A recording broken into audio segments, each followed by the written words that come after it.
Bonsoir à vous toutes et à vous tous. Merci. C'est un honneur à chaque fois d'apparaître sur votre petit écran. Aujourd'hui, nous sommes encore à Miragouane et je suis excité de vous apporter encore une fois de plus un show exceptionnel. Je suis avec aujourd'hui un écrivain. Il est communicateur également, directeur d'une école de formation, de communication, disons mieux. Son nom, c'est Wawenson. Par raison, c'est avec lui que nous allons faire un dialogue aujourd'hui. Bonsoir, monsieur Thermonfils, bonsoir à tous les auditeurs et téléspectateurs, auditrices et téléspectatrices bien sûr. C'est aussi pour moi un plaisir d'être là justement pour prendre part à ce show et j'espère que ce sera très chaud. Ouais. Évidemment, très chaud, c'est ça. C'est assuré quand même. La première question d'emblée, vous êtes écrivain, communicateur et fondateur d'une école de communication qui s'appelle Archie Communication, si je ne m'abuse. Mais à part de tout ça, qu'est-ce que je pourrais dire d'autre? Eh bien, comme c'est dit, mon nom c'est Wawenson Parison, je suis marié, hein, père d'une adorable fille, Archiel Neira, et je dirais aussi que j'ai non seulement étudié la communication à la faculté des sciences humaines, mais je l'ai fait également, j'ai fait une étude en administration publique à l'Institut national d'administration, de gestion et de hautes études internationales. Et là, je veux parler de l'INAGE. Je fais office également de directeur des études au sein d'une autre école, IPROF à Léogane.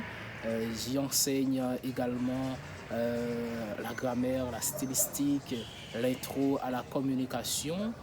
Ensuite, je dois vous dire aussi que je travaille comme comptable au sein d'une organisation étrangère, My Life Speaks. Et oui, donc je crois que en gros c'est ça. Et en plus de ça, je travaille comme dirigeant au sein de l'Église. Et je suis l'un des dirigeants au sein de l'Église de Jésus-Christ particulièrement, donc généralement connu sous le nom des disciples, les disciples, bien sûr. Package, si je peux le dire comme ça. Et vous mentionnez à peine que vous enseignez la stylistique, mais c'est là-dessus nous allons nous éterniser, si vous voulez. Pourquoi écrire des guides spécialement en français? Je suppose que vous auriez pu écrire d'autres manuels, par exemple. Il y a une histoire particulière. Bien sûr que oui. Et cette question me fait penser à mes ambitions depuis belle lurette. Parce que depuis l'âge de 11 ans, j'ai commencé à scruter, à chercher au sein de certains documents, au sein des dictionnaires pour puiser. Parce que au départ, je me faisais appeler le bibliophile, celui qui aime les livres. Et à partir de cet âge, j'ai commencé à travailler, à produire des recherches, à effectuer des recherches. Et là-dessus, je commence à dire oui, je vais écrire un livre. Et c'était en français, le volume 1 de ce livre Phare de connaissances. Et ensuite, j'allais écrire le volume 2. Et enfin, alors, le troisième document, c'est bien précis de stylistique française. Vous avez mentionné que dès l'âge de 11 ans, vous avez été intéressé avec la lecture, si vous voulez. Et j'ai même commencé à écrire. À écrire à l'âge de 11 ans. Wow, c'est intéressant. Et aujourd'hui, vous nourrissez encore, je dirais,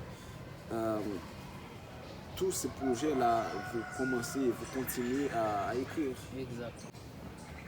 Il me semble que vous faites un tri dans la mesure où vous avez écrit précis de stylistique. Précis de stylistique française. Oui, et ce nom est bien choisi, je le crois fort bien, Parce que l'évidence, c'est que on cherche parfois à s'exprimer, à dire des choses, à parler, à rester dans la monotonie, alors qu'il y a divers moyens de s'exprimer, plusieurs moyens de transmettre ses idées. Et c'est ça toute la beauté de la communication d'ailleurs. Et on commet certaines fois des erreurs qui paraissent vraiment, qui paraissent très graves, on pourrait dire lamentables, mais j'estime qu'il importe de présenter un document capable d'aider les gens à mieux construire leurs pensées, à se servir de la variété, à sortir de la caverne de la monotonie. Donc c'est pourquoi j'ai écrit cet ouvrage rempli d'éléments cognitifs comme les substitutions, les figures de style, présenter les solécismes et les barbarismes à éviter, etc. Donc je crois que le nom de cet ouvrage, vraiment précis de stylistique, c'est pour aider les gens à être plus précis, plus concis et plus clairs dans leur expression de pensée. Également. Vous êtes à Miragouane et nous le sommes bien sûr aujourd'hui non seulement pour procéder à la vente signature de votre dernier document, si vous voulez, précis de stylistique, vous venez de le dire, mais aussi vous allez intervenir sur un sujet profond, le pouvoir de la communication. Pensez-vous réellement que la communication ou les mots, ils ont un pouvoir? Parfait. Parler de la communication, effectivement, les mots, l'oraliture, en fait la parole, c'est l'un des premiers éléments, l'un des premiers moyens de communication que l'on pourrait considérer. Mais on se le rappelle, la communication, ça renvoie également à d'autres moyens de communication comme les gestes, l'écriture, les images, etc. Maintenant, oui, les mots ont un très grand pouvoir. Ça exerce un pouvoir énorme, je pourrais dire énormissime, oui, parce que certaines fois, avec un mot, on peut construire, mais on peut détruire aussi avec un seul mot. On peut bâtir des empires, on peut établir des relations, on peut soigner des relations à travers les mots. Et c'est pourquoi il importe de savoir ce que cela représente quand on parle de communication et ce que cela représente dans les relations humaines. Parvenir à gérer les relations au sein d'une administration, au sein d'une institution, même la communication interpersonnelle, communication de groupe, etc. Oui, on a besoin de comprendre les gens, savoir comment intervenir, identifier les cadres de référence de chacun et cela vous permettra pourrait vous permettre, disons, de bien cerner, de bien construire, de bâtir des empires, de réussir ces entreprises, etc. Parler de la communication interpersonnelle, qu'en est-il de la communication intrapersonnelle? Et quelqu'un a déclaré que la communication doit être au centre de toute chose. Qu'en pensez-vous de ça? Pour la première partie, je dirais que la communication intrapersonnelle, on considère qu'elle fait partie de la communication interpersonnelle, parce que je crois que c'est Jean-Paul Sartre, lui, qui a écrit Les Huis Clos. Il a précisé que l'enfer c'est les autres, une façon de dire, bon, je trouve les difficultés, je pense aux différentes perceptions des gens, c'est justement parce que je vais réfléchir en moi, je vais me parler en fonction de ce qui s'établit dans la communauté, de ce qui se dit dans la société. Oui, la communication, c'est quelque chose d'inné à l'être humain et malgré tout, on doit apprendre à bien le faire. Oui, la communication est humaine, mais bien communiquer, c'est un art. Apprendre à bien communiquer. C'est une compétence à développer. Exactement. Donc, effectivement, ça se trouve au centre de toute chose, de toute bonne chose. La communication, ça se fait de diverses manières. Donc, oui, la communication, ça se trouve au centre de tout ce que l'on entreprend. Un monde où le numérique transforme nos façons de communiquer, comment voyez-vous l'avenir de ce métier, la communication? Et il y a des défis ou des opportunités pour ceux qui le pratiquent, par exemple. On dirait que la communication est transversale. Rien ne peut empêcher la communication de se développer. Et tout ce qui se développe doit se développer avec la communication. Doit se développer avec la communication. Avec la communication. Et je dirais même que la communication, c'est ce qui donne de l'opportunité aux autres domaines. Et tout domaine a besoin de la communication pour survivre, pour se développer. Pour s'épanouir, tout ça. Oui, exactement, c'est bien le cas. On va finir, et très certainement, mais en tant que fondateur de l'école, quel rôle pensez-vous que l'éducation joue dans la formation des communicateurs efficaces? Y a-t-il des compétences essentielles que vous cherchez à transmettre à travers votre école et à vos étudiants ou à vos lecteurs, si vous voulez? Bien sûr, et je saurais vous répondre vraiment. La communication, comme on l'a dit dès le départ, plusieurs auteurs considèrent que les sciences de l'information et de la communication sont des sciences pluridisciplinaires. Donc là, on saurait apprendre aux étudiants à mieux affronter le public, savoir développer des compétences en psychologie, en sociologie, à savoir définir le cadre de référence de chaque personne, de chaque public, le contexte de communication. Donc tout cela,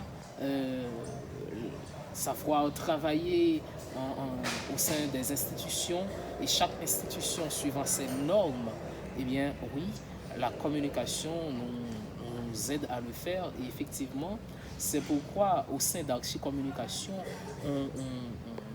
on offre des cours qui sauront permettre aux étudiants de pouvoir s'exprimer avec aisance devant n'importe quel public. Et non seulement ça, on les apprend aussi à maîtriser l'art d'écrire, l'art de parler, savoir dire les mots justes. Et ensuite, la communication organisationnelle, c'est un cours qui se donne à Archi Communication. La psychologie de la communication, marketing et relations publiques, les théories en communication, eh bien oui, on transmet toutes ces choses-là, toutes ces connaissances à nos étudiants. Pensez-vous que toute personne peut... Alors, est-ce que toute personne réellement peut arriver à communiquer de manière efficace? Toute personne communique, mais tout le monde ne le fait pas de façon efficace. L'efficacité, ça s'apprend. Il y a des principes, il y a des trucs, des stratégies, des techniques de communication qu'il faut parvenir à maîtriser. Donc, savoir identifier un intrus dans la prise de parole, dans le message à transmettre, et identifier ce que l'on pourrait appeler l'intrusion lors de la transmission du message, ce qui pourrait bloquer le bruit, donc ce qui pourrait bloquer la transmission du message, la compréhension, le sens. Eh bien, un communicateur doit savoir comment s'en débarrasser. Choisir les mots justes, la congruence des mots. Exactement. Et c'est ce qui permettra, qui saura vous permettre de communiquer avec efficacité. Parce que c'est pas quelque chose qui se fait au hasard, c'est pas quelque chose d'aléatoire, mais c'est quelque chose qui s'apprend. Et les stratégies, les différentes manières d'aborder un sujet, un public, une personne, etc., Donc les notions en communication sauront permettre aux gens d'y parvenir. D'être venu, bon, d'avoir été là, d'avoir choisi de participer à ce show, notre show. Et dernier mot pour les gens qui vont regarder cet entretien, les gens qui hésitent encore à communiquer, à s'en débarrasser des trucs malsains au sein de la communication. Comme je ne cesse pas de le dire, c'est quelque chose qui s'apprend. Oui, je saurais dire à tout un chacun que l'opportunité de se développer, d'apprendre, ça s'offre à vous. Et particulièrement, Archie Communication vous offre l'opportunité de, de vous ouvrir dans ce domaine, dans ce champ. C'est un champ assez vaste, communication, mais il y a tout un ensemble de choses, de techniques qui vous seront transmises. Dès que vous arrivez à Archie Communication, vous saurez voir qu'il importe vraiment de s'adonner à ce domaine qui vous ouvrira plein de champs, plein d'autres champs, plein d'autres domaines. Dernière minute, je me suis dit qu'il y aura très certainement des gens qui vont se demander comment se procurer de votre tout dernier document. Parlons dessus et dites comment ils pourront se faire votre numéro de téléphone et le prix, si vous pouvez. D'accord, merci. Précis de stylistique française, c'est un livre bondé en matière cognitive. Alors oui, ce livre coûte 1500 goudes et pour l'avoir, eh bien oui, je saurais vous faire part, de mon numéro de téléphone à tous ceux qui nous suivent. Donc c'est bien le 34 18 64 40. Je le reprends, 34 18 64 40. Merci, M. Warrenson, par exemple, c'était un plaisir de vous accueillir, de vous recevoir sur la plateforme Salon Cognitif. Merci à vous qui nous regardent, c'est un plaisir, je vous le dis, je vous garantis. Si vous vous procurez de ce manuel, de ce bouquin, eh bien, vous n'allez pas le regretter. Merci d'avoir suivi jusqu'ici la vidéo. Je vous croise, je vous donne un rendez-vous. À la prochaine.